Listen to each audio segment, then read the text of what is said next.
YouTube channel. तो student आज आम देखा +3 सेकेंड सेमिस्टर जो मानकर एमजी वैदिक कल्चर बा फिलोसफी रही से भिडियोटी। तो आज आम देखा वैदिक कल्चर यूनिट 1 तार चैप्टर 2 देखा। तो चैप्टर 2 रे तुम मानकर कौन अच्छी ना वैदिक समाजर मुख्य वैशिष्ट्य गुड़िक एठारे दि जाइए। तो प्रथम आम देखने तार उपादान वैदिक समाजर तथ्यावली आम जो सूत्रु पाई था सेगुड़िक एठारे वर्णना करा देखा। वैदिक सभ्यतार जीवन धारा को उपधारा को उपस्थापन करने निमित्त ऐतिहासिक पंडित और गवेषक माने उभय प्रत्नतात्विक और साहित्यिक उपादान उपरे निर्भरशील। प्रत्नतात्विक उत्स अपेक्षा सेमाने साहित्यिक उपादान उपरे निर्भरशील। तो सेमाने को उपरे निर्भरशील ना प्रत्नतात्विक उत्स अपेक्षा सेमाने साहित्यिक उपादान उपरे निर्भरशील अटंती। प्रत्नतात्विक उत्स अपेक्षा सेमाने साहित्यिक उपादान उपरे अधिक निर्भरशील हेबाकू बाध्य, कारण वैदिक सभ्यता संबंध में प्रत्नतात्विक उत्सर अभाव रही। कौन रही ना अभाव। जो कवि वैदिक मंत्र लेखि ईश्वर को प्रशंसा और प्रतिष्ठा करिसंती एवं जो पुरोहित पूजा अर्चनार रीति रिवाज स्थिर करिछि सेमाने ऐतिहासिक नुहंती। तो एठार कौन कहुछि ना जो कवि वैदिक मंत्र लेखि ईश्वर को प्रशंसा और प्रतिष्ठा करिसंती सेमाने ऐतिहासिक नुहंती बोली एठारे कहा जाइछि। जहा है उभय प्रत्नतात्विक और साहित्यिक उपादान को सम्मिश्रण करी आर्य मानकर जीवनशैली और जीवन धारणा को उपस्थापना करने को पड़ी थाए। तो वैदिक समय को आलोचना करिला बेले प्राचीन भारत इतिहासर विवरणी प्रत्नतत्व उत्स को वैदिक ग्रंथ को आश्रा करिथाए। सठिक प्रत्नतात्विक प्रमाण रु एहा मिली थाए। आम आगरे आह्वान हैला जे उभय साहित्य और प्रत्नतात्विक उपादान को सम्मिलित करी इतिहास रचना करने को पड़िबो। एही उभय उत्सरु प्राप्त प्रमाण बेले बेले मेल खाए नहीं। तो एठार कौन कहुछि ना एही उभय उत्सरु प्राप्त माने जहाँ मिली अछि सेही प्रमाण रु बेले बेले मेल खाई न थाए। जेतेबेले वस्तुनिष्ठ संस्कृति संपर्क रे लेखिबा आमको प्रत्नतात्विक उपादान उपरे गुरुत्व देबाकू पड़िबो। अपर पक्षरे वैदिक साहित्य धर्म दर्शन धार्मिक धारणा और रीति रिवाज पालन क्षेत्र में बलिष्ठ उत्स अटे। आउ एक आह्वान है जो अंचल कौनसी साहित्यिक आह्वान है जो अंचल कौनसी साहित्यिक ग्रंथा बा उत्सर अभाव सेठारे प्रत्नतत्व द्वारा अधिक अनुसंधान और उद्यमर आवश्यकता रही अछि, कारण एही भली क्षेत्र में प्रत्नतत्व हेउछि एकमात्र विफल। नेक्स्ट देखिबा हमें वर्ण और लिंग। परवर्ती वैदिक युगर एक सामाजिक श्रेणी विभाग संबंध में आलोकपात करिथाए।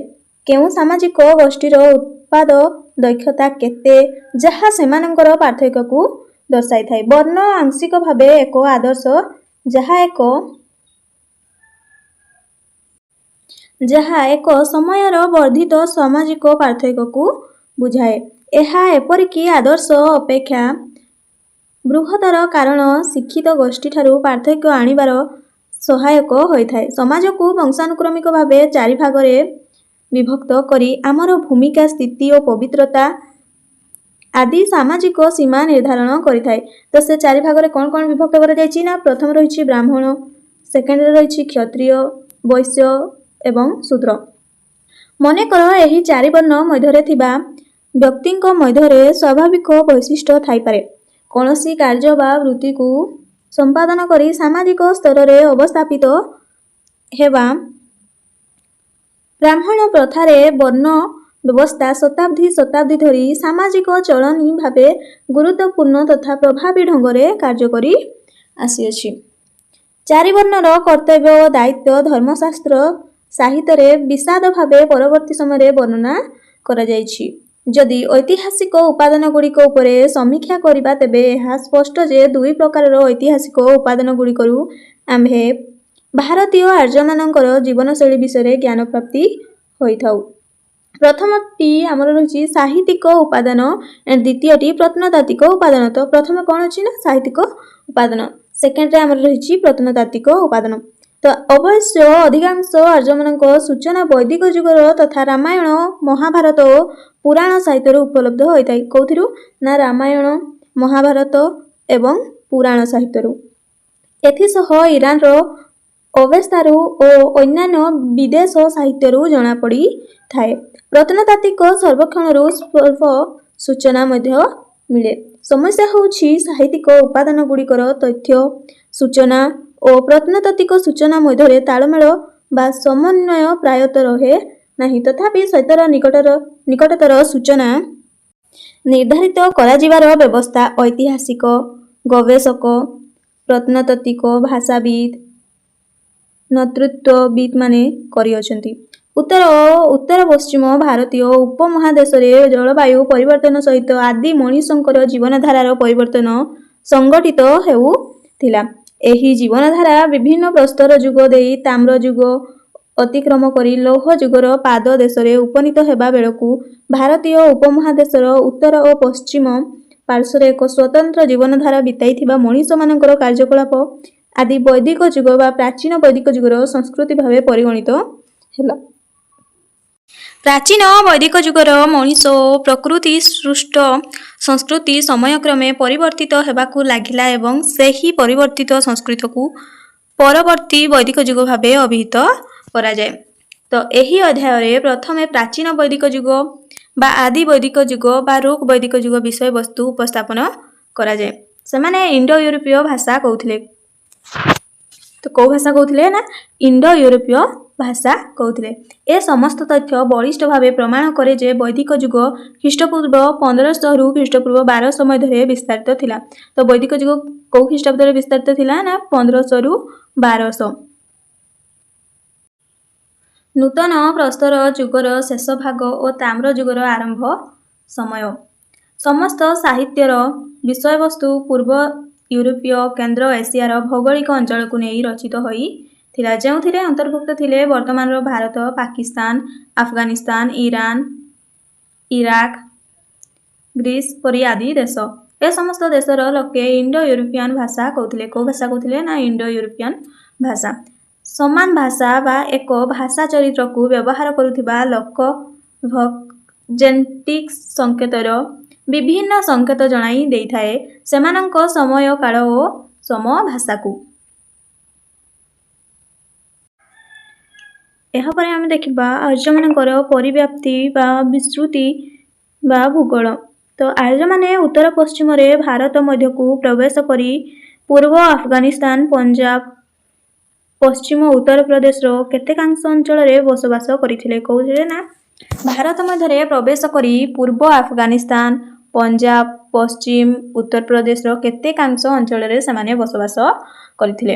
अवश्य प्रत्नतात्विक खनन सर्वेक्षण रु आविष्कृत तथ्य रु एक कथा स्पष्ट होई पारी नाही, किंतु ऋग्वेद रु स्पष्ट होई जाय जे आर्य माने काबुल, कू नदी, क्रुम नदी, गौतमी नदी, सुवर्ण, सिंधु एवं नदी गुड़िकर शाखा नदी गुड़िक बितस्ता, झेलम, असिकिनी, चेनाब, पगुस्नी, बिपाशा, सतद्रु, द्रुसदूती अववाहिकार बसवास करुथिले।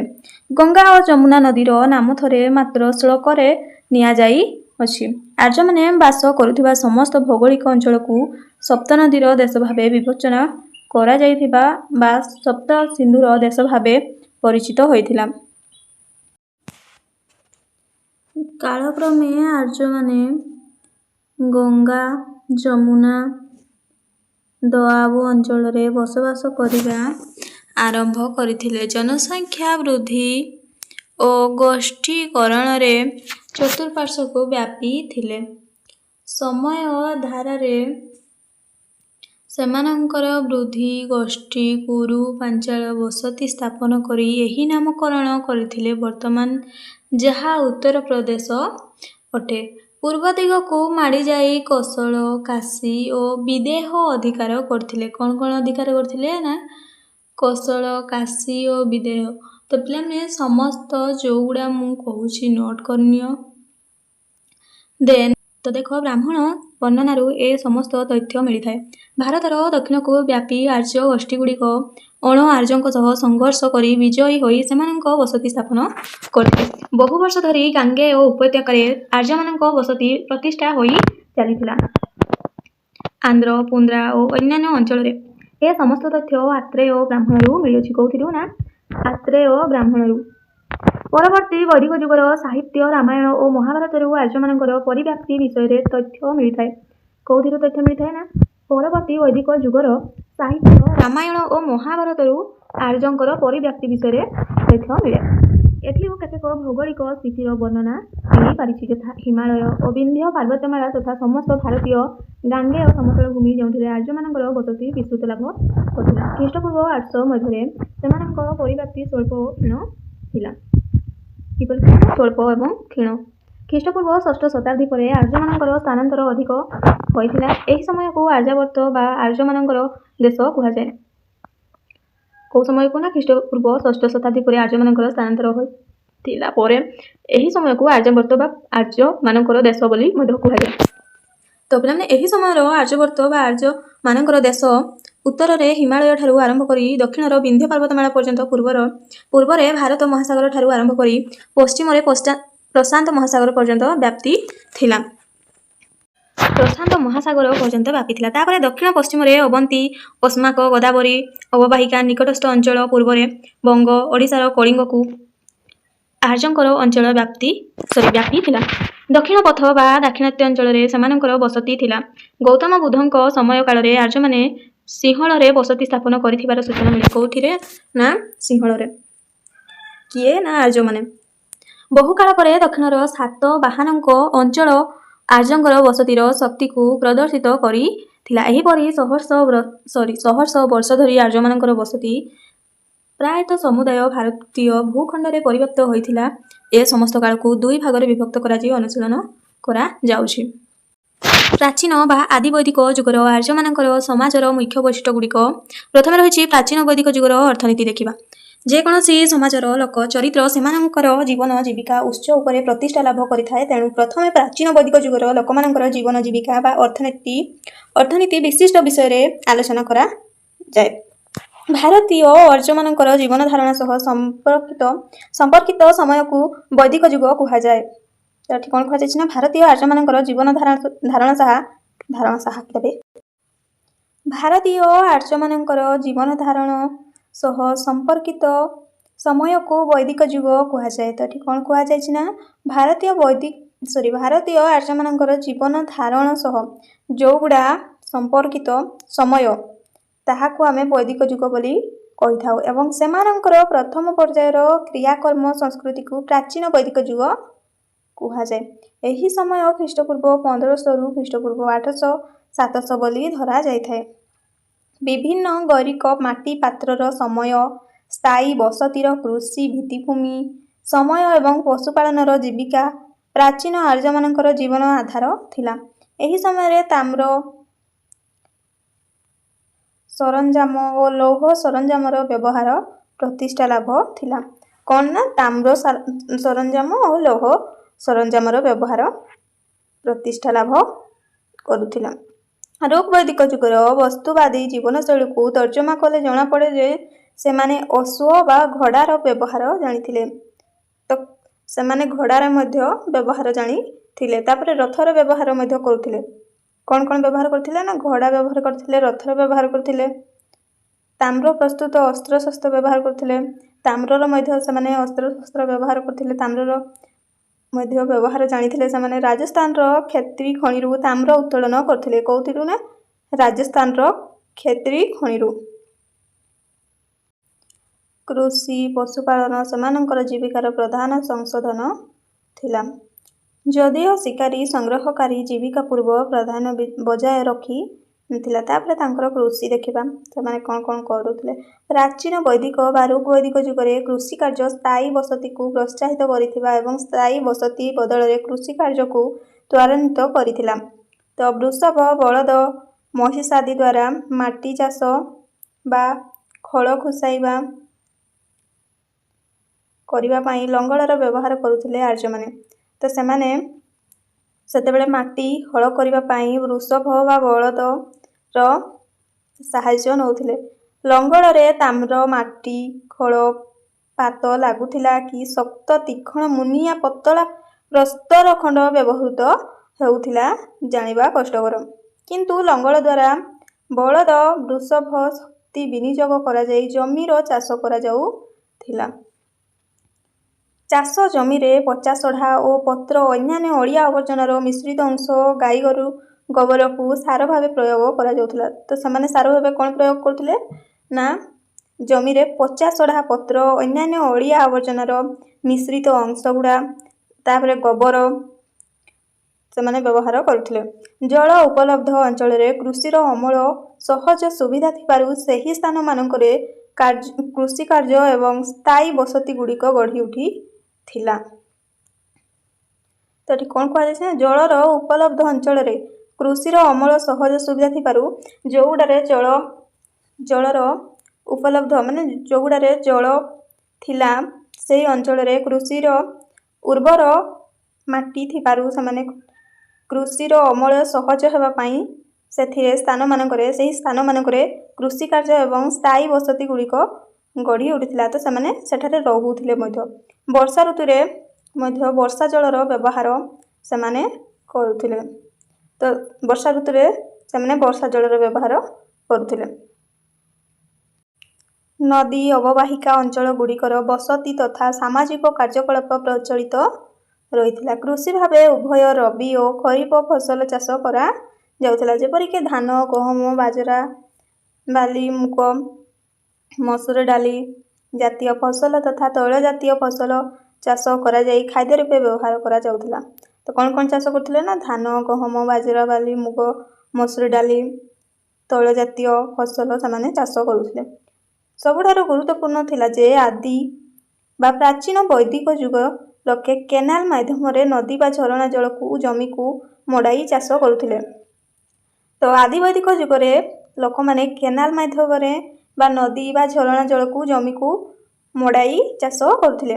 ଜଳସେଚନର ବ୍ୟବସ୍ଥା ସେମାନଙ୍କୁ ଜଣାଥିଲା। ସେମାନଙ୍କୁ ଜଳସେଚନର ବ୍ୟବସ୍ଥା ମଧ୍ୟ ଜଣାଥିଲା।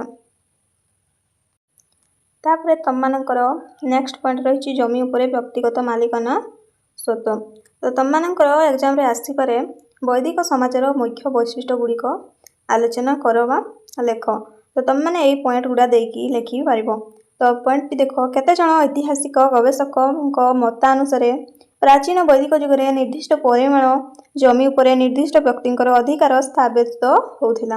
ଯଦି ଏକ ନିର୍ଦ୍ଦିଷ୍ଟ ଅଞ୍ଚଳରୁ ଜଙ୍ଗଲ କାଟି ସଫା କରି ନଦୀ ବା ଜଳ ଉପଲବ୍ଧ ସେହି ସ୍ଥାନକୁ ଗୋଟିଏ ଆର୍ଯ୍ୟଗୋଷ୍ଠୀ ଚାଷ ଉପଯୋଗୀ କରୁଥିଲେ ଏବଂ ସେଠାରେ ସ୍ଥାୟୀ ବସବାସ ମଧ୍ୟ କରୁଥିଲେ। ସେମାନଙ୍କର ମୁଖିଆଙ୍କ ଦ୍ୱାରା ପରିବାର ଗୁଡ଼ିକ ଚାଷବାସ କରୁଥିଲେ। ସେ ସଭିଙ୍କର ସ୍ୱତ୍ୱ ବା ଅଧିକାର ସେ ଅଞ୍ଚଳ ଉପରେ ଥିଲା। ଯଦି କୌଣସି ସମୟରେ ସେଠାରେ ଗୋରୁ ଚାରଣ ଓ ପାଳନ ପାଇଁ ଗୋଷ୍ଠୀର କିଛି ଲୋକ ବାହାରକୁ ଚାଲି ଯାଉଥିଲେ, ସେମାନେ ତାଙ୍କର ମୂଲ୍ୟ ବାବଦରେ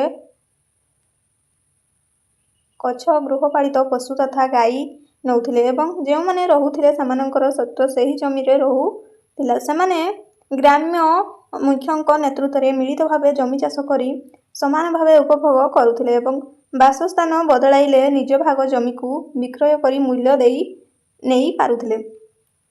ତ ବ୍ୟକ୍ତିଗତ ଜମି ମାଲିକାନା ଅଧିକାର ବା ସ୍ୱତ୍ୱ ଅଧିକାର ସୃଷ୍ଟି ହେବାରୁ ଜମି ବାଡ଼ି ଭାଗକୁ ନେଇ ବଣ୍ଟିକୁ ନେଇ ଗୋଷ୍ଠୀ ଭିତରେ ବିବାଦ ଲାଗିଲା ଏବଂ ତାହା ଭୟଙ୍କର ବା ରକ୍ତାକ୍ତ ସଂଘର୍ଷ ତଥା ଗୋଷ୍ଠୀ ମଧ୍ୟରେ ଜମିକୁ ନେଇ ସଂଘର୍ଷ ଯୁଦ୍ଧର ତାଣ୍ଡବ ସୃଷ୍ଟି ହୋଇଥିଲା ବା କଲା। ମହାଭାରତରେ ଯୁଦ୍ଧ ପ୍ରାଥମିକ ଭାବେ ରାଜ୍ୟାଂଶ ବା ଜମି ଅଞ୍ଚଳକୁ ନେଇ ସୃଷ୍ଟି ହୋଇଥିଲା।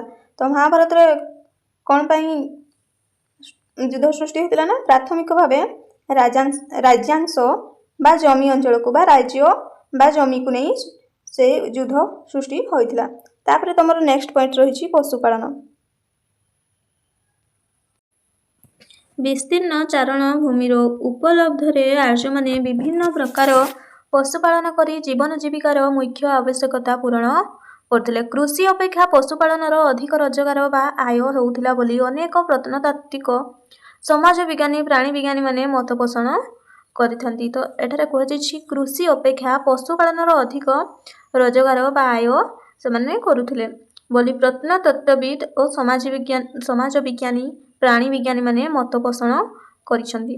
ପ୍ରାଚୀନ ବୈଦିକ ଲୋକମାନେ ଗୋରୁ, ଗାଈ, ଛେଳି, ମେଣ୍ଢା ଆଦି ପାଳନ କରି ଦୁଗ୍ଧ ଜାତୀୟ ଦ୍ରବ୍ୟ ଖାଦ୍ୟ ପାଇଁ ଯୋଗାଡ଼ କରିବା ସହ ସେମାନଙ୍କ ସାହାଯ୍ୟରେ ପରିବହନ ଗମନାଗମନକୁ ସୁସଂଯୋଜିତ କରି ଆର୍ଥିକ ଜୀବିକାକୁ ଶକ୍ତିଶାଳୀ କରୁଥିଲେ। ତ ଯେଉଁମାନେ ପଶୁପାଳନକୁ ଜୀବିକା ଭାବେ ପାଥେୟ କରୁଥିଲେ ବା ଜୀବନଯାପନ ପାଇଁ ପଶୁପାଳନ ଓ ପଶୁ ସମ୍ପଦ ଉପରେ ନିର୍ଭର କରୁଥିଲେ, ସେମାନଙ୍କ ମଧ୍ୟରୁ ଅଧିକାଂଶ ଯାଯାବର ଜୀବନଯାପନ କରୁଥିଲେ। ଯଦିଓ ଜନସଂଖ୍ୟା ବୃଦ୍ଧି ସହ ସେମାନେ ମଧ୍ୟ କୃଷିଜୀବୀ ଭଳି ସ୍ଥାୟୀ ବସତିକୁ ଆଦରି ନେଇଥିଲେ। ତ ପୁରାଣ, ମହାଭାରତ, ରାମାୟଣ ସୂତ୍ରରୁ ଜଣାଯାଏ ଯେ ଗୋରୁ ଗାଈଙ୍କୁ ଅନ୍ୟାନ୍ୟ ତଥା ଜମିବାଡ଼ିର କ୍ରୟ ବିକ୍ରୟରେ ମୂଲ୍ୟ ଏକ ଭାବେ ବ୍ୟବହାର ମଧ୍ୟ କରୁଥିଲେ। ଗୋ ସମ୍ପଦର ମାଲିକାନା ଆଧାରରେ ଲୋକଙ୍କୁ ଧନୀ ଦରିଦ୍ରର ଆଖ୍ୟା ଦିଆଯାଉଥିଲା। ଗୋ ସମ୍ପଦର ମହତ୍ତ୍ୱ ଅନ୍ୟାନ୍ୟ କ୍ଷେତ୍ରରେ ଦେଖା ଯାଉଥିଲା। ମନ୍ତ୍ର ସ୍ତୋତ୍ରରେ ଗୋବର ବ୍ୟବହାର, ଗୋ ନାମ ପ୍ରଚଳନ ଥିଲା। ଯୁଦ୍ଧରେ ଗୋ ସମ୍ପର୍କିତ ଶବ୍ଦ ପ୍ରୟୋଗ କରାଯାଉଥିଲେ। ସେମାନେ ଯୁଦ୍ଧରେ ମଧ୍ୟ ଗୋ ସମ୍ପର୍କିତ ମାନେ ଗୋରୁ ସମ୍ପର୍କିତ ବା ଗାଈ ସମ୍ପର୍କିତ ଶବ୍ଦ ବ୍ୟବହାର କରୁଥିଲେ। ରାଷ୍ଟ୍ର ମୁଖ୍ୟଙ୍କୁ ଗୋପତି କୁହାଯାଉଥିଲା। ତ ଏଠାରେ କ'ଣ କୁହାଯାଇଛି? ରାଷ୍ଟ୍ର ମୁଖ୍ୟଙ୍କୁ ସେମାନେ ଗୋପତି ବୋଲି କହୁଥିଲେ। ସନ୍ଧ୍ୟାକୁ ଗୋଧୂଳି, କନ୍ୟାକୁ ଦୁହିତା ଅର୍ଥାତ୍ ଗାଈ ଦୁଆଳି କୁହାଯାଉଥିଲା। ପ୍ରାଚୀନ ବୈଦିକ ଯୁଗର ସାମାଜିକ ଧାର୍ମିକ ଜୀବନରେ ମୁଖ୍ୟତଃ ଗୋ ପାଳନ କେନ୍ଦ୍ର ରହିଥିଲା। ଗୋ ସମ୍ପଦକୁ ନେଇ ମୁନି, ଋଷି ଏବଂ ରାଜାଙ୍କ ମଧ୍ୟରେ ବିବାଦ ଯୁଦ୍ଧର ରୂପ ନେଉଥିଲା। ଯଦି କେଉଁମାନଙ୍କୁ ଦଣ୍ଡିତ ହେବାକୁ ପଡ଼ୁଥିଲା, ସେମାନଙ୍କଠାରୁ କିଛି ଗୋ ସମ୍ପଦ ଛଡ଼ାଇ ନିଆଯାଇ କ୍ଷତିଗ୍ରସ୍ତକୁ କ୍ଷତିପୂରଣ କରାଯାଉଥିଲା ବା ଦିଆଯାଉଥିଲା। ଜନର ମୁଖ୍ୟଙ୍କୁ ଗୋପ କୁହାଯାଉଥିଲା। ତ ଜନର ମୁଖ୍ୟଙ୍କୁ କ'ଣ କୁହାଯାଉଥିଲା ନା ଗୋପ ବୋଲି କୁହାଯାଉଥିଲା। ତାପରେ ରହିଛି ତମର ଗ ନମ୍ବର ପଏଣ୍ଟ, ଶିକାରୀ ସଂଗ୍ରହକାରୀ। ପଶୁପାଳନ କୃଷି ବ୍ୟବସାୟ ପର୍ଯ୍ୟାୟ ଆରମ୍ଭ ହୋଇଥିଲେ ବି ବଣ ଜଙ୍ଗଲର ପଶୁ ପକ୍ଷୀଙ୍କୁ ଶିକାର କରି ଖାଦ୍ୟ ଓ ଅନ୍ୟାନ୍ୟ ଆବଶ୍ୟକତା ପୂରଣ କରିବା ପାଇଁ ଅନେକ ଶିକାର କରି ଜୀବିକାର କିଛି ଅଂଶ ପୂରଣ କରୁଥିଲେ। କିଏ ନା ଆର୍ଯ୍ୟମାନେ। ତ ବୈଦିକ ସମାଜରେ ପଶୁପାଳନ କୃଷି ବ୍ୟବସାୟ ପର୍ଯ୍ୟାୟ ଆରମ୍ଭ ହୋଇଥିଲେ ବି ବଣ ଜଙ୍ଗଲର ପଶୁପକ୍ଷୀଙ୍କୁ ସେମାନେ ଶିକାର କରି ଖାଦ୍ୟ ଓ ଅନ୍ୟାନ୍ୟ ଆବଶ୍ୟକତା ପୂରଣ କରୁଥିଲେ ବା ଅନେକ ଶିକାରୀ ଜୀବିକା ରୂପେ ତାଙ୍କର କିଛି ଅଂଶ ପୂରଣ କରିପାରୁଥିଲେ। ପଶୁପକ୍ଷୀଙ୍କର ମାଂସ ଖାଦ୍ୟରେ ବ୍ୟବହୃତ ହେଉଥିଲା। ସେମାନଙ୍କ ଚମଡ଼ା, ଦାନ୍ତ, ଅସ୍ଥି, ନଖରେ ଅନେକ ବ୍ୟବହାର ଉପଯୋଗୀ ଉପକରଣ ସରଞ୍ଜାମ ପ୍ରସ୍ତୁତ କରୁଥିଲେ। ସେହିଭଳି ଅନେକ ବ୍ୟକ୍ତି କୃଷି ବ୍ୟବସାୟ ପଶୁପାଳନ ସହିତ କିଛି ସମୟ ସଂଗ୍ରହ କରିବାରେ, ଯେପରିକି ଫଳମୂଳ, ଚେର, ପତ୍ର, ଫୁଲ, ମହୁ, ଲାଖ ଇତ୍ୟାଦି ସେମାନେ ବିନିଯୋଗ କରୁଥିଲେ। ଏହା ଜୀବିକାର କିଛି ଅଂଶ ଏଥିରୁ ଯୋଗାଡ଼ କରୁଥିଲେ। ଯଦିଓ ଏ ସବୁର ସ୍ୱତନ୍ତ୍ର ବୃତ୍ତିଧାରୀ ସ୍ୱଳ୍ପ ନଥିଲା। ତାପର ପଏଣ୍ଟ ରହିଛି ବ୍ୟବସାୟ, ବାଣିଜ୍ୟ ଓ ଶିଳ୍ପ। ରଥ, ବଳଦଗାଡ଼ି, କୃଷି ଉପକରଣ ଗଢ଼ିବା, ବଢ଼େଇ ଜୀବିକା।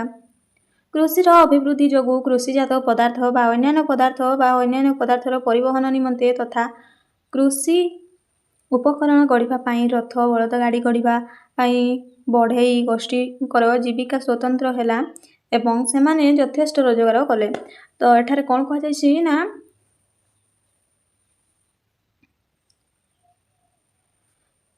ପରିବହନ ନିମନ୍ତେ ବା କୃଷି କାର୍ଯ୍ୟର ଉପକରଣ ଗଢ଼ିବା ପାଇଁ ରଥ, ବଳଦଗାଡ଼ିର ଗଢ଼ିବା ପାଇଁ ସେମାନେ ବଢ଼େଇର ଦରକାର ହେଲା। ବଢ଼େଇ ଗୋଷ୍ଠୀଙ୍କର ସେମାନଙ୍କର ଜୀବିକା ସ୍ୱତନ୍ତ୍ର ହେଲା। ତ ଏଠାରେ କ'ଣ କୁହାଯାଇଛି ନା ଚାଷ ପାଇଁ କୌଣସି ଜାଗାକୁ ଯିବା ଆସିବା ପାଇଁ ବା ପରିବହନ ନିମନ୍ତେ ସେମାନଙ୍କୁ ବଢ଼େଇ ଦରକାର ହେଲା। ତ ବଢ଼େଇ ମାନଙ୍କର ସେଥିରୁ ଜୀବିକା ସ୍ୱତନ୍ତ୍ର ହେଲା ଏବଂ ସେମାନେ ଯଥେଷ୍ଟ ରୋଜଗାର କଲେ। କେଉଁମାନେ? ବଢ଼େଇମାନେ। ଜଙ୍ଗଲ ଚକ ଅଖ ଆଦି ଲଙ୍ଗଳ ଚକ ଅଖ ଆଦି ଗଢ଼ିବାରେ ବଳଦ ଶଗଡ଼ ଗାଡ଼ି ଗଢ଼ିବା କାର୍ଯ୍ୟ ସେମାନଙ୍କ ମୁଖ୍ୟ ବ୍ୟବସାୟ ବା ବ୍ୟବସାୟରେ ବା ଜୀବିକାରେ ପରିଣତ ହେବା ସହ ଏସବୁ ଆର୍ଯ୍ୟମାନଙ୍କର ଆର୍ଥିକ ମାନଦଣ୍ଡର ବୃଦ୍ଧି ଘଟାଇଲା। ତ ବଢ଼େଇମାନଙ୍କର ଚକ ଅଖ ଲଙ୍ଗଳ ଗଢ଼ିବାରେ ବା ବଳଦ ଶଗଡ଼ ଗାଡ଼ି ଗଢ଼ିବା କାର୍ଯ୍ୟ ସେମାନଙ୍କର ମୁଖ୍ୟ ବ୍ୟବସାୟ ବା ଜୀବିକାରେ ପରିଣତ ହୋଇଥିଲା। ଜଙ୍ଗଲ ବୃକ୍ଷରୁ ପ୍ରଚୁର କାଠ ଉପଲବ୍ଧ ହେବା ସେମାନଙ୍କର ଜୀବିକାକୁ ସ୍ଥାୟିତ୍ୱ ପ୍ରଦାନ କଲା। ଧାତୁ ଦ୍ରବ୍ୟ ଗଢ଼ିବା ଗୋଷ୍ଠୀ ତ ତାମ୍ର ଲୌହରେ ବିଭିନ୍ନ ସରଞ୍ଜାମ ଗଢ଼ିବା ଗୋଷ୍ଠ କମାରଙ୍କର ସ୍ୱତନ୍ତ୍ର ଜୀବିକା ସୃଷ୍ଟି ହେଲା। ଅସ୍ତ୍ର ଶସ୍ତ୍ର କୃଷି ସରଞ୍ଜାମ ଗୃହ ଉପକରଣ ଆଦି ଗଢ଼ି ସେମାନେ କୃଷକ ଓ ଅନ୍ୟାନ୍ୟ ବୃତ୍ତିଧାରୀଙ୍କୁ ଯୋଗାଇ ନିଜର ତଥା ସମାଜର ଆର୍ଥିକ ସ୍ଥିତିକୁ ମଜବୁତ କରିଥିଲେ।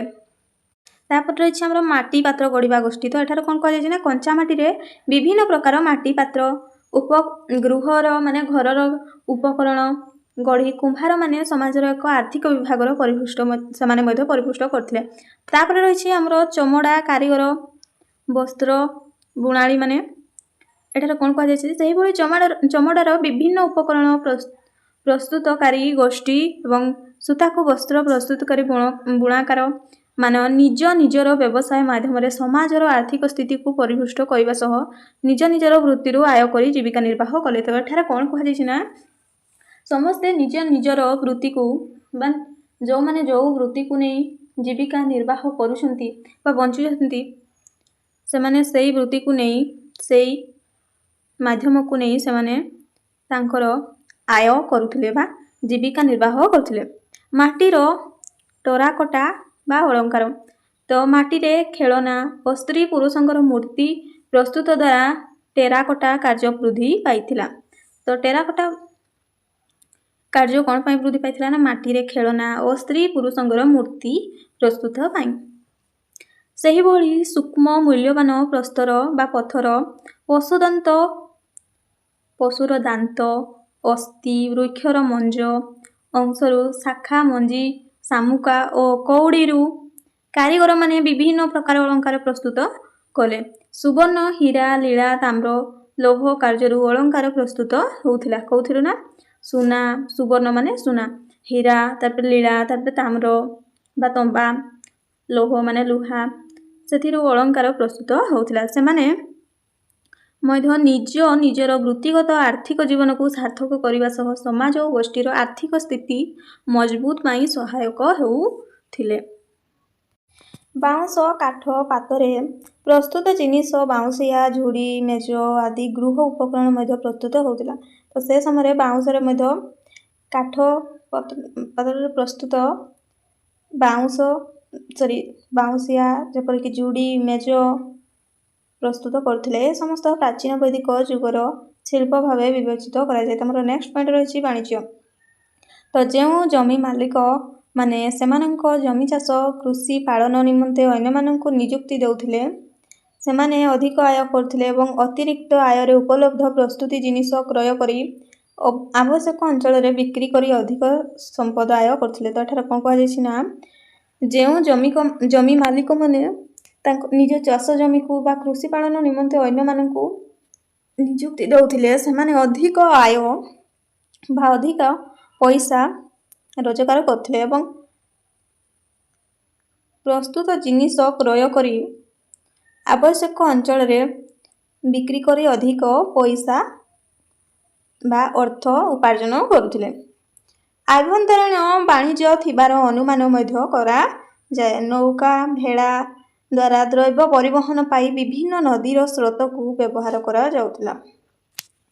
ଘୋଡ଼ା ଗଧ ବଳଦ ବୃଷଭ ଆଦି ପଶୁଙ୍କୁ ପରିବହନ କାର୍ଯ୍ୟରେ ବ୍ୟବହାର କରାଯାଉଥିଲା। ତ ପରିବହନ କାର୍ଯ୍ୟରେ କାହାକୁ ବ୍ୟବହାର କରାଯାଉଥିଲା? ଘୋଡ଼ା ଗଧ ବଳଦ ବୃଷଭ ଆଦି ପଶୁଙ୍କୁ।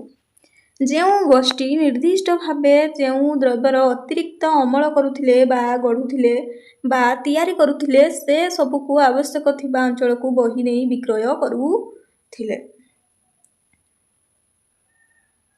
ତ ଏଠାରେ କ'ଣ କରେ ଯେଉଁ ଗୋଷ୍ଠୀ ନିର୍ଦ୍ଦିଷ୍ଟ ଭାବେ ଯେଉଁ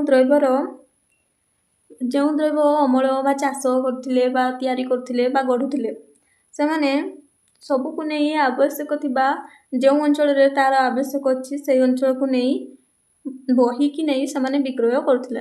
तो सेठारे बड़का जिनिस को निज पाई तथा निज अंचल आवश्यकता पाई घेनी आणुथिले।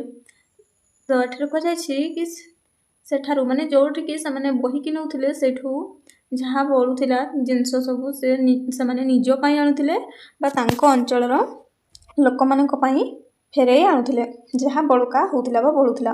जिनिस बदल रे जिनिस आनिबा विनिमय माध्यम थिला। तो एठारे बा आर्य मानक समय रे जिनिस बदल रे जिनिस मध्य देबा नेबा माध्यम थिला।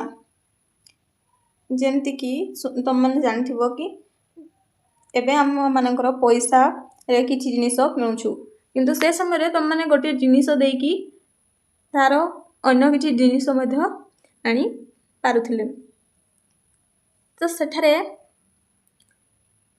कहा जायछि जिनिस बदल रे जिनिस आनिबा विनिमय माध्यम थिला।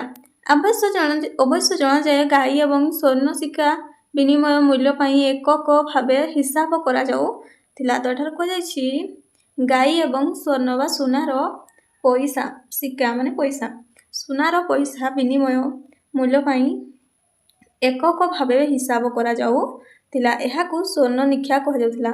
तो कौन कहा जाउथिला ना स्वर्ण माने सुनार निख्या स्वर्ण निख्या कहा जाउथिला।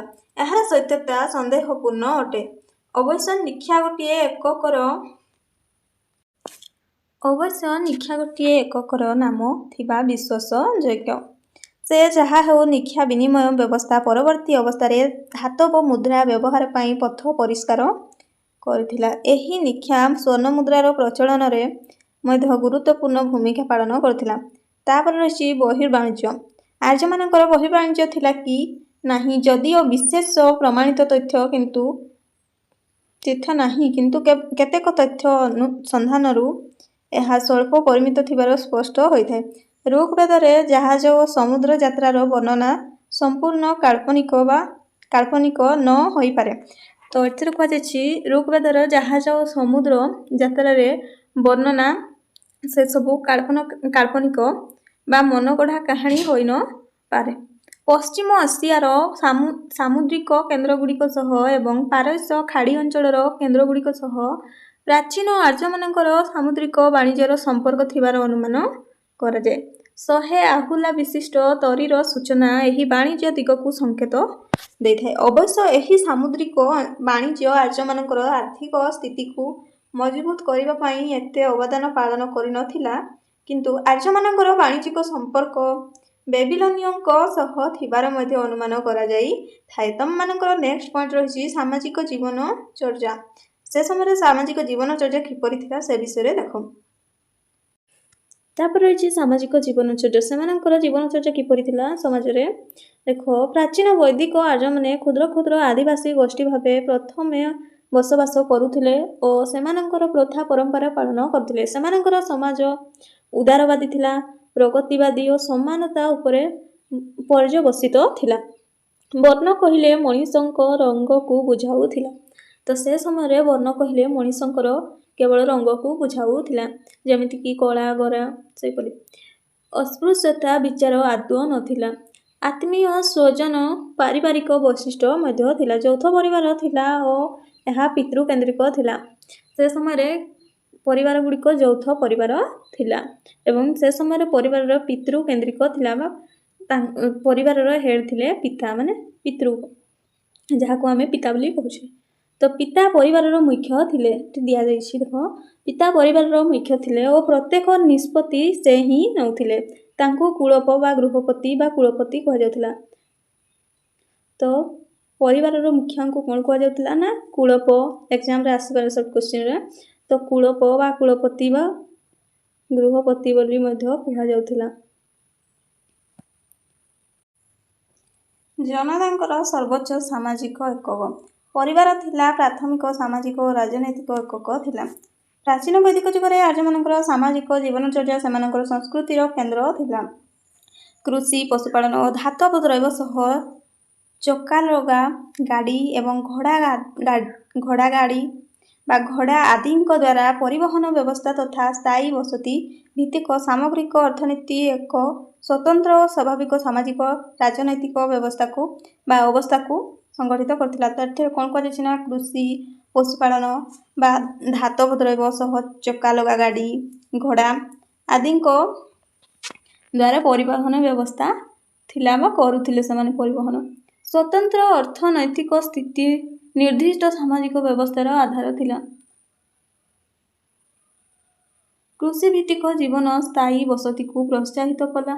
स्थायी बसतीर नीतिदिन बा दैनन्दिन कार्य एक विज्ञान भित्तिक सामाजिक प्रक्रिया को सृष्टि कला। दैनन्दिन आवश्यकता को पूरण करने पाई मनीष जहाँ कार्य कला निजको संतोष प्रदान निमंते से जो कार्य कला से सबू सामाजिक व्यवस्था रे परिणत होला। नेक्स्ट पॉइंट रही परिवार। परिवार यही आधार रे बुझिले दृष्टि को आसे जे समाज बा गोष्ठी जीवन प्राथमिक एकक थिला परिवार। अनेक परिवार सम्मिश्रण रे गोटिए गोष्ठी ग्राम और अनेक ग्राम को नहीं समाज गठित होउथिला। तो एठिरे कोन कुआ जायछि ना अनेक परिवार केते गुडा परिवार को नहीं बा सम्मिश्रण बा मिश्रण को नहीं आमर गोटिए गोष्ठी तयारी होउथिला। तापरे केते गुडिए गोष्ठी को नहीं ग्राम आउ केते गुडिए ग्राम को नहीं समाज गठित होउथिला।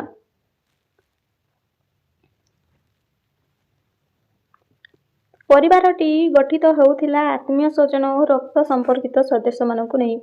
तो एठार कोन कह जायछि ना परिवार किपरि गठित होउथिला ना आत्मीय स्वजन एवं रक्तर संपर्कित लोक मानकु नहीं गोटे परिवार गठित होउथिला। परिवार रे पिता समस्त भाई भौणी माँ अजा जेजेमा पितांको भाई दादा कका बड़ बापा सेमानंकर पिला माने समस्तंकु नहीं जैगिक बा यौथ परिवार थिला।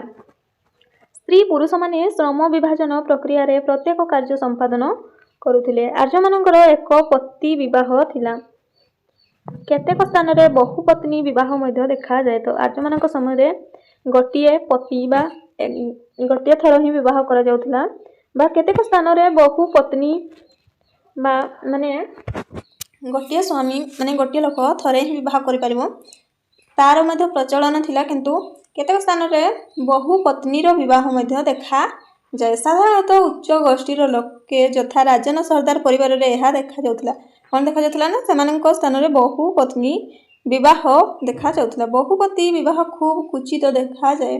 जोठारे पुओंक तुलन रे झियो मानकर संख्या कम थाए सेठारे देखा जाए। सामाजिक जीवन ग्राम्य व्यवस्था और जीवनचर्यार आधार थिला। तापर रही ग्राम्य सभ्यता। तापर तम मानकर रही ग्राम्य सभ्यता। अनेक परिवार को नहीं गोटे ग्राम गठित होइथिला एवं ग्राम गुड़ी को नहीं समाज गठित होउथिला। तो एठी कोन कुआ जायछि ना केते गुडी परिवार को नहीं गोटे ग्राम गठित होउथिबा पळे केते गुडी ग्राम को नहीं गोटे समाज गठित होउथिला। तो परिवार मुखिया को नहीं ग्राम मुखिया चयन होउथिला।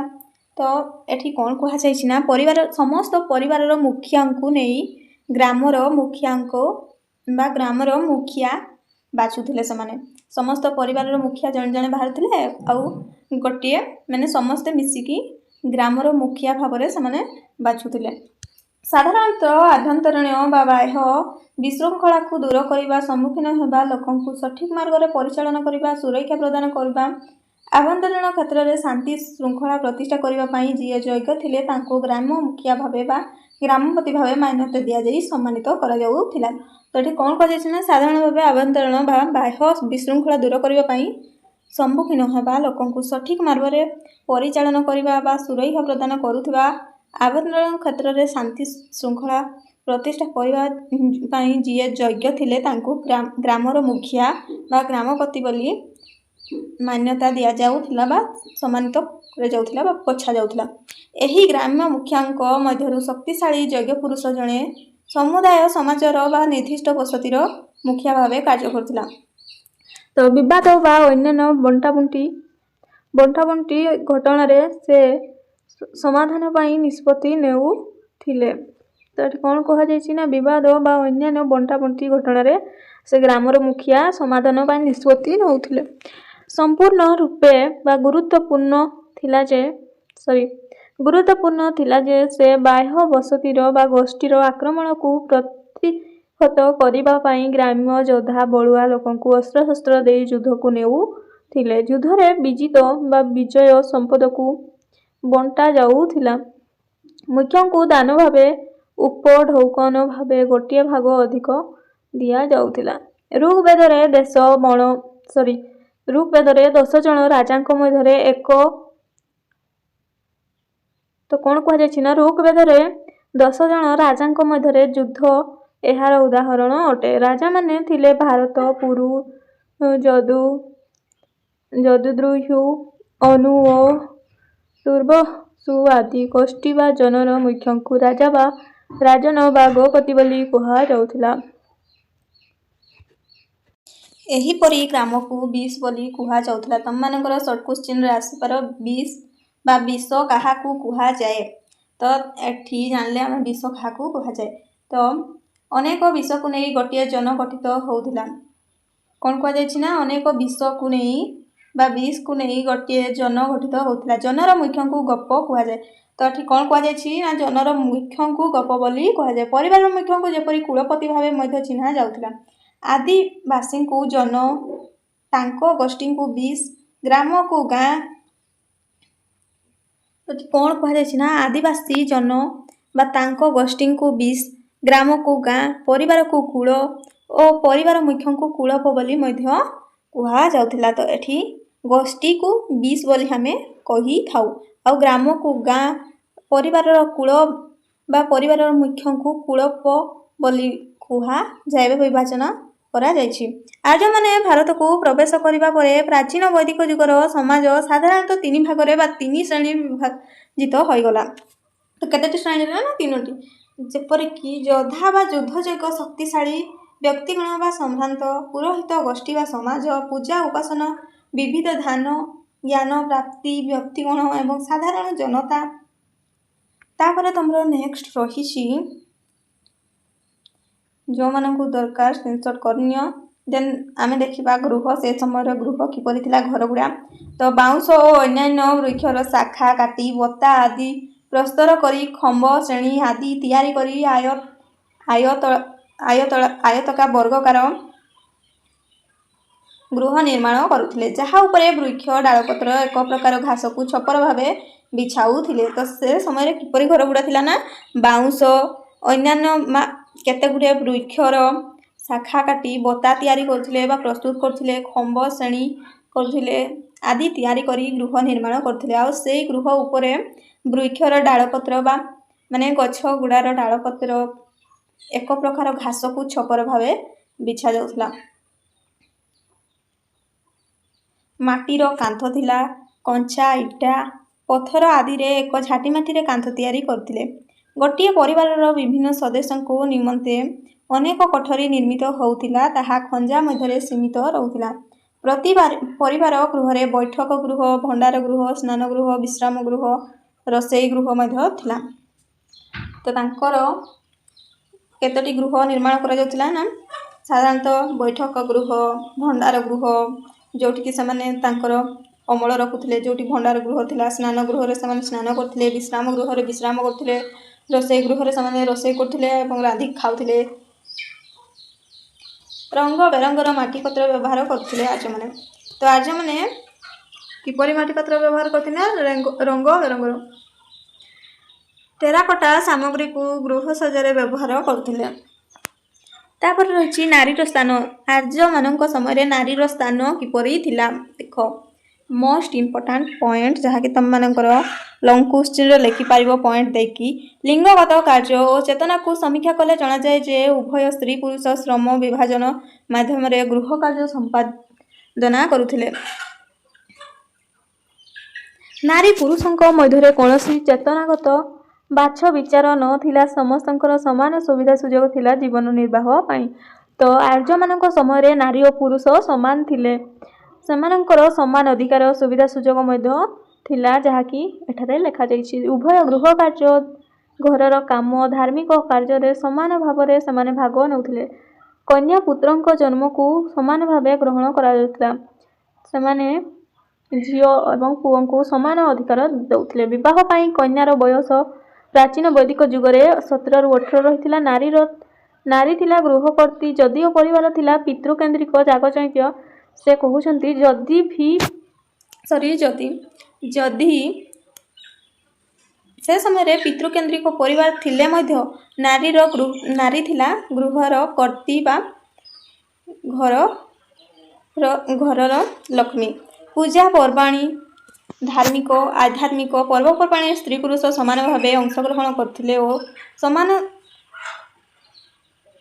अधिकार थिला तांकर। कन्या माने निज पसंदर स्वामी चयन अधिकार पाइथिले। से समय निज पसंदर स्वामी मध्य सेमाने बाछुथिले बा सुजोग प्रदान करथिले बा पाइथिले। जदिओ गृहपति पिता और अन्य ज्येष्ठगण कन्यार पति चयन को उपदेशात्मक करथिले, स्वतंत्र निष्पत्ति मध्य नेउथिले। कन्या मूल्य एवं जौतुक भली राजनीति से समय थिला।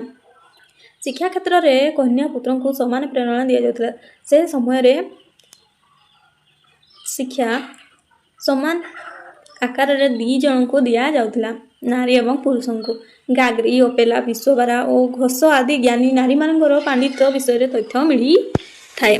से समय विधवा बा विवाह सतीत्व विषय जानिबा जेपरिक प्राचीन वैदिक जुगरे देखा जाए समय समय स्त्री माने मृत स्वामी को मृत्यु सह आत्महत्या करी तथाकथित सतीत्व पाई थांती, किंतु ए सबु नगण्य थिला।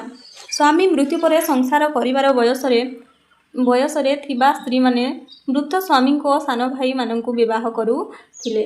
तो ठीक कौन कहा जाय ना आर्य मानक समय जदि तांकर स्वामी मरी गले बा मृत्युवरण करले सेमाने तांकर सान भाई को विवाह करुथिले। तांकर खाद्यपेय विषय जानिबा प्राचीन वैदिक जुगरे लोक मानकर प्रधान खाद्य शस्य थिला क्षीर दही घी लहुणी गहम बाजरा बार्ली फलमूल तैल जातीय पदार्थ एवं डाली जातीय पदार्थ भात चाउल तो सेम बीन परिबा दुग्ध महू आदि सेमाने खाद्य भाव ग्रहण करथिले। सेमाने समय समय पर्वपर्वाणी रे आर्य माने माछ मांस इत्यादि आमिष भक्षण करथिले। विवादीय हेले मध्य एक थार मध्य तथ्य अच्छी जे निर्दिष्ट किछि दिन मानकरे सेमाने गोमांस भक्षण करथिले। तो सेमाने गाई मांस बा गोरु मांस मध्य भक्षण बा खाउथिले जना जाए।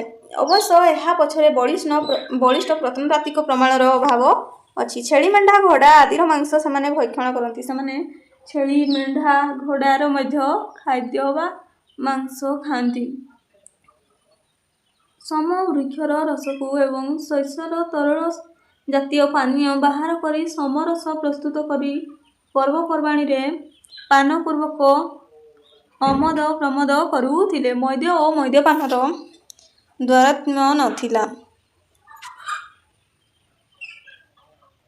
से समय पोशाक पतर आर्य माने तीन भागरे शरीर को वस्त्र रूढ़ा करुथिले। साधारण कार्पास और पशम वस्त्र परिधान करुथिले। परिधान वस्त्र आदि को एभली व्यवहार करथिले जे अंतर्वस्त्र जहाकू निभ कुहा जाए।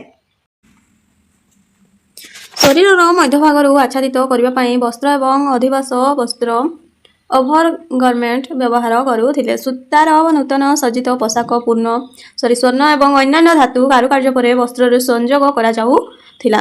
मुनि ऋषि माने सन्यासी माने गछर बकल और पशु चमड़ार वस्त्र परिधान करथिले। तो मुनि ऋषि माने कुपरी वस्त्र परिधान करथिले ना गछर बकल और पशुर चमड़ा से परिधान करुथिले। विवाह और पूजा पर्वपर्वाणी रे स्वतंत्र प्रकार वस्त्र परिधान करथिले। तमर नेक्स्ट पॉइंट रही अलंकार और प्रसाधन।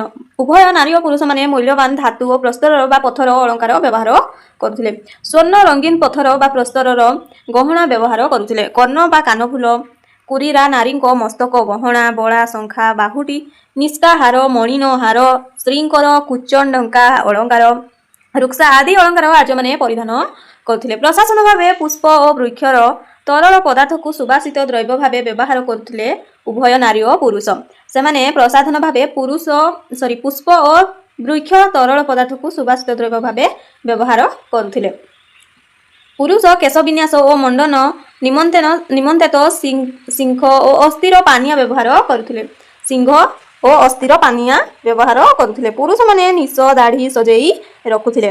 नारी माने केश विन्यास तथा बेणी करुथिले। मस्तकरे सेमाने समस्ते समय समय पगड़ी भिड़ुथिले। केशरे समस्ते सुगंधित तैल मर्दन करुथिले बा तैल लगाउथिले। देन तमर रही अवसर ବିନୋଦନ। ତ ଷ୍ଟୁଡେଣ୍ଟ ନେକ୍ସଟ ରହିଛି ତମର ଅବସର ବିନୋଦନ। ଆର୍ଯ୍ୟମାନେ ଧାତୁ ସରଞ୍ଜାମ ଓ ପଶୁପାଳନ ଦ୍ୱାରା ସହଜରେ ନିଜର ଆର୍ଥିକ ଜୀବନ ଚର୍ଯ୍ୟାକୁ ସୁସଂଯୋଜିତ କରିବାରୁ ସେମାନେ ଅନେକ ସମୟ ସଞ୍ଚୟ କରିପାରୁଥିଲେ। ସେହି ସଞ୍ଚୟ ସମୟକୁ ଅବସର ବିନୋଦନ ପାଇଁ ବ୍ୟବହାର କରୁଥିଲେ। ଋଗ୍ବୈଦିକ ସାହିତ୍ୟରେ ଉପାଦାନରୁ ଜଣାଯାଏ ଯେ ଆର୍ଯ୍ୟମାନେ ସଙ୍ଗୀତ ପ୍ରିୟ ଥିଲେ। ତ ଆର୍ଯ୍ୟମାନଙ୍କୁ ସଙ୍ଗୀତ ବହୁତ ପ୍ରିୟ ଥିଲା ବା ସଙ୍ଗୀତ ପ୍ରିୟ ସେମାନେ ଥିଲେ। ନୃତ୍ୟ ଗୀତ ମଧ୍ୟ ଜାଣିଥିଲେ। ରଥ ଦୌଡ଼, ବଂଶୀବାଦନ, ପଶା ଖେଳ, ଜୁଆ ଖେଳ, ଶିକାର, ସନ୍ତରଣ, ଡେଇଁବା ଇତ୍ୟାଦି ସଙ୍ଗୀତ ଓ ଖେଳ କସରତ କରି ଅମୋଦ ପ୍ରମୋଦରେ ଦିନ ଅତିବାହିତ କରୁଥିଲେ। ଅବଶ୍ୟ ଜୁଆ ଖେଳକୁ ବାରଣ କରାଯାଉଥିବାର ତଥ୍ୟ ମିଳିଥାଏ। ବୀଣା ଭଳି ତାର ବାଦ୍ୟଯନ୍ତ୍ର, ମୃଦଙ୍ଗ ଭଳି ଚମଡ଼ା ପ୍ରସ୍ତୁତ ବାଦ୍ୟଯନ୍ତ୍ର ମଧ୍ୟ ବ୍ୟବହାର କରି ସେମାନେ ସୁମଧୁର ସଙ୍ଗୀତ ସୃଷ୍ଟି କରୁଥିଲେ। ସଙ୍ଗୀତର ତାଳ, ଲୟ, ଧ୍ୟାନ, ସ୍ୱର ଉପରେ ରିଆଜ କରି ବା ପ୍ରାକ୍ଟିସ କରି ସଙ୍ଗୀତ ପରିବେଷଣ କରୁଥିଲେ। କିଏ ନା ଆର୍ଯ୍ୟମାନେ। ଥାର୍ଡରେ ରହିଛି ତମର ରାଜନୈତିକ ସଂଗଠନ ଓ ପ୍ରଶାସନିକ ଢାଞ୍ଚା କିପରି ଥିଲା ସେ ସମୟରେ। ପୂର୍ବରୁ ସାମାଜିକ ବ୍ୟବସ୍ଥାରେ ବର୍ଣ୍ଣନା କରାଯାଇଛି ଯେ ତାମ୍ର, ଲୌହ, ଧାତୁ ଆଧାରିତ ସରଞ୍ଜାମ, ରଥଗାଡ଼ି, ଘୋଡ଼ାଗାଡ଼ିର ବ୍ୟବହାର ସହିତ କୃଷି ଓ ପଶୁପାଳନ ଭିତ୍ତିକ ଅର୍ଥନୀତି ଓ ସ୍ଥାୟୀ ଭିତ୍ତିକ ବସତି ପ୍ରାଚୀନ ଆର୍ଯ୍ୟମାନଙ୍କର ସ୍ୱତନ୍ତ୍ର ସାମାଜିକ ବ୍ୟବସ୍ଥା ଓ ରାଜନୈତିକ ପ୍ରଶାସନିକ ଢାଞ୍ଚାକୁ ଜନ୍ମ ଦେଇଥିଲା। ଲୋକମାନେ ଜୀବନଯାପନ ସହଜ ସରଳ ପ୍ରଣାଳୀରେ ହାସଲ କଲା ପରେ ଦୈନନ୍ଦିନ ଆବଶ୍ୟକ କାର୍ଯ୍ୟ ସଞ୍ଚାଳିତ କରୁଥିଲେ। ଶେଷରେ ଏକ ବ୍ୟବସ୍ଥା ପ୍ରତିଷ୍ଠା ଲାଭ କଲା। ଗ୍ରାମ୍ୟ ମୁଖ୍ୟ, ଗୋଷ୍ଠୀ ମୁଖ୍ୟ, ସମାଜ ମୁଖ୍ୟ ଏମାନଙ୍କ ମଧ୍ୟରୁ ସମ୍ପୂର୍ଣ୍ଣ ବସତିର ବା ଜନ ରାଜ୍ୟର ମୁଖ୍ୟଙ୍କୁ ରାଜନ କୁହାଗଲା। ତ ସମସ୍ତଙ୍କ ମୁଖ୍ୟଙ୍କୁ କ'ଣ କୁହାଗଲା ନା ରାଜନ ବୋଲି କୁହାଗଲା। ପ୍ରତି ଛୋଟ ଛୋଟ ବସତିକୁ ଜନ କୁହାଗଲା। କେତୋଟି ଜନ ମିଶି ଏକ ରାଷ୍ଟ୍ର ଭଳି ଅଞ୍ଚଳ ପ୍ରତିଷ୍ଠିତ ହେଲା। ଏହିଭଳି ପ୍ରାଚୀନ ସମୟର ରାଷ୍ଟ୍ରସ୍ଥିତି ଲୋକଙ୍କ ସୁବିଧା, ସୁରକ୍ଷା, ଶାନ୍ତି, ଜୀବନଚର୍ଯ୍ୟା ପାଇଁ ରାଜାଙ୍କ ପଦବୀ ସୃଷ୍ଟି ହେଲା, ଯିଏ ନିର୍ଦ୍ଦିଷ୍ଟ ଜନ ବା ରାଷ୍ଟ୍ରର ବା ରାଜ୍ୟର ସୁରକ୍ଷା କରିବେ ଓ ଲୋକଙ୍କ ଦୈନନ୍ଦିନ କାର୍ଯ୍ୟ ସୁପରିଚାଳନା ପାଇଁ ଶାନ୍ତି ପ୍ରତିଷ୍ଠା କରିବେ। ତାପରେ ତମମାନଙ୍କର ରହିଛି ସଭା ଓ ସମିତି। ରାଜାଙ୍କର ସାର୍ବଭୌମ କ୍ଷମତାର ସ୍ଥିତି, ସଚେତନତା ଓ ବାସ୍ତବତା ସୃଷ୍ଟି ହୋଇ ନଥିଲା। ସୁବିଧା ଦୃଷ୍ଟିରୁ କି ସ୍ୱାଭାବିକ ଭାବେ ବା ରାଜାଙ୍କୁ ନିୟନ୍ତ୍ରଣ କରିବା ପାଇଁ କୌଣସି କାରଣରୁ ହେଉନା କାହିଁକି ସଭା ଓ ସମିତି ଭଳି ଦୁଇଟି ରାଜନୈତିକ ଅନୁଷ୍ଠାନ ସମାଜର ତୃଣମୂଳ ସ୍ତରରେ ସୃଷ୍ଟି ହେଲା, ଯିଏ ରାଜାଙ୍କୁ କ୍ରମେ କ୍ରମେ ନିୟନ୍ତ୍ରଣ ମଧ୍ୟ କଲା। ପ୍ରଥମେ ରାଜା ଗୁରୁତ୍ୱପୂର୍ଣ୍ଣ ସମସ୍ୟା ସମାଧାନ ନିମନ୍ତେ ଏହି ସଭା ସମିତିକୁ ଗଠିତ କରିଥିଲେ। ସଭା ଥିଲା ଜ୍ୟେଷ୍ଠ ଓ ଗୁରୁଜନଙ୍କ ପରିଷଦ, ଯାହା ଆଜିର ରାଜ୍ୟସଭା ଚରିତ୍ରର। ଏହି ସଭାର ପ୍ରତିନିଧି ଥିଲେ ପୁରୋହିତ। ସଭାର ପ୍ରତିନିଧି କିଏ ଥିଲେ ନା ପୁରୋହିତ। ସମ୍ଭ୍ରାନ୍ତ ଓ ଅନ୍ୟାନ୍ୟ ମାନ୍ୟଗଣ୍ୟ ବ୍ୟକ୍ତି ଏଥିରେ ବିଭିନ୍ନ ଗୋଷ୍ଠୀର ପ୍ରାଧାନ୍ୟ ରହୁଥିଲା ଏବଂ ସଦସ୍ୟମାନେ ବିସ୍ତାର କରି ରାଜାଙ୍କୁ ଉପଦେଶ ଛଳରେ ନିୟନ୍ତ୍ରଣ କରୁଥିଲେ। ସଭା ଅପେକ୍ଷା ସମିତିର ଗଠନ ଚରିତ୍ର ଓ କାର୍ଯ୍ୟ ଗୁରୁତ୍ୱପୂର୍ଣ୍ଣ ଭାବେ ବିସ୍ତାର କରିଥିଲା। ସମିତି ଲୋକସଭା ଚରିତ୍ରର ଥିଲା। ଯେଉଁମାନଙ୍କୁ ଦରକାର ସ୍କ୍ରିନଶଟ କରିନିଅନ୍ତୁ। ଦେନ୍ ଆମେ ନେକ୍ସଟ ଦେଖିବା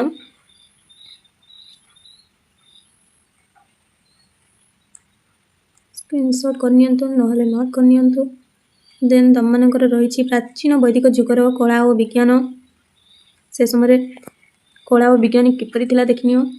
ତାମ୍ର, ଲୌହ ଓ ଅନ୍ୟାନ୍ୟ ଧାତବ ପଦାର୍ଥର ବିଭିନ୍ନ ଆକାର ପ୍ରକାରର ସରଞ୍ଜାମ, ଅଳଙ୍କାର ଓ ସଂଶୋଧନ ପ୍ରସାଧନ କରିବା ଆର୍ଯ୍ୟମାନଙ୍କର କାରିଗରୀ ଜ୍ଞାନ କୌଶଳକୁ ପ୍ରମାଣିତ କରେ।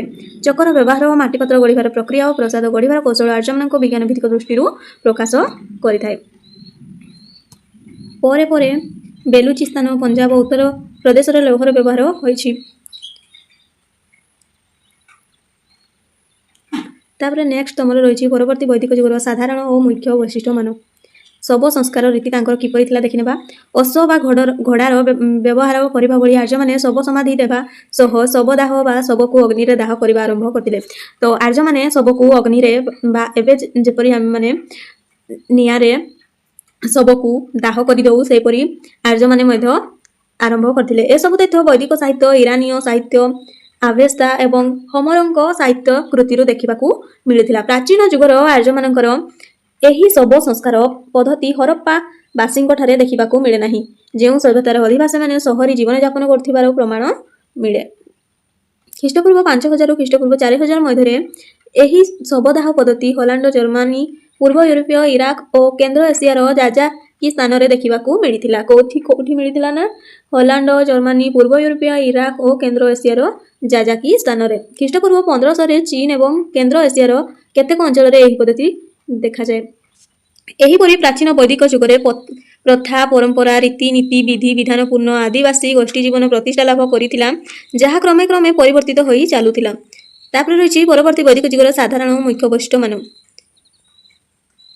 समय दि जाइए ऐतिहासिक उपादान साहित्यिक उपादान दि जाइए तो से समय ऐतिहासिक उपादान थिला परवर्ती वैदिक जुगर आर्य मानकर जीवन शैली विषय साहित्यिक उपादान को उपादान एवं प्रत्नतात्विक खनरु आविष्कृत अवशेष रूपक प्रदान प्राप्त होइछि।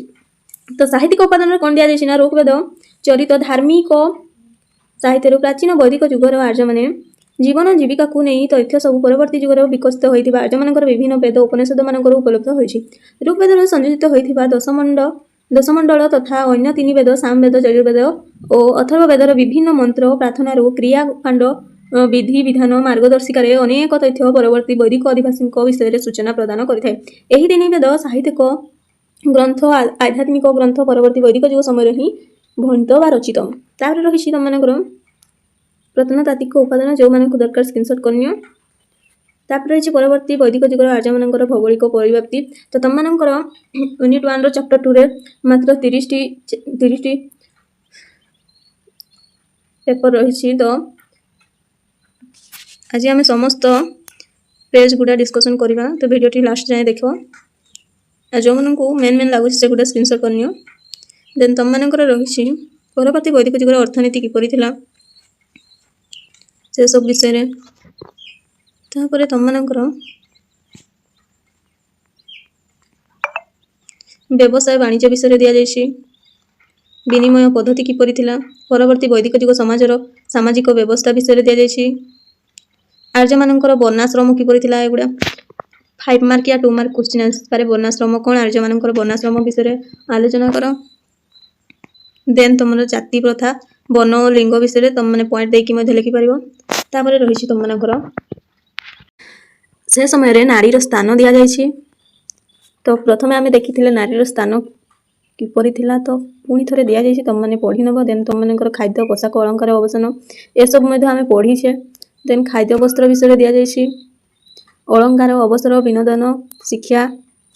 तापर रही राजनैतिक प्रशासनिक ढांचा व्यवस्था विषय राजा विषय दि जाइए ज्ञान यज्ञानुष्ठान विधि विधान विषय दि जाइए। तापर सार्वभौमत्व राजा कर्तव्य विषय राज कर्मचारी स्वभाव समिति प्रथम भी आम स्वभाव समिति देखी दंड विधान दि जाइए।